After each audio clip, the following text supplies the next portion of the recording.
ফেরেশতাদের সর্দার ইবলিসের নেতৃত্বে পাকিস্তান থেকে বাংলাদেশে কয়েকটি রাজনৈতিক দলের আগমন ঘটল। তারা এসে বলল, আপনারা যদি আমাদের ভোট দেন তাহলে আপনারা জান্নাতে যেতে পারবেন। তারা ভোটে পরাজিত হইল। তারা এখন বিরোধী দলে অবস্থান করতেছে।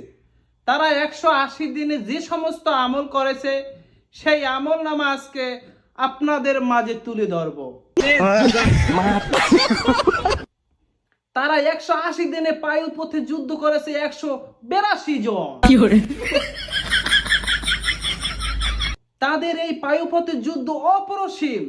তারা মোটামুটি সবাই পায়ুপথে যুদ্ধ করতে পারদর্শী। তারা ধর্ষণ করছে 44টি। সবাই বলুন সুবহানাল্লাহ। তারা পরকীয়া করছে 612টি। ফেরেশতাদের দল, সবাই বলেন শুকরিয়া।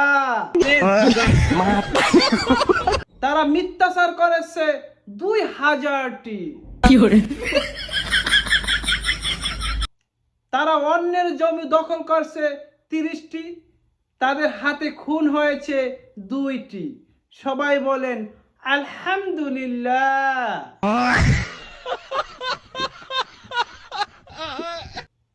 সব থেকে তারা পারদর্শী হয়েছে পায়ুপথে। এই পথ নাকি তাদের সব থেকে প্রিয় পথ। হিংসা নয়, আলহামদুলিল্লাহ।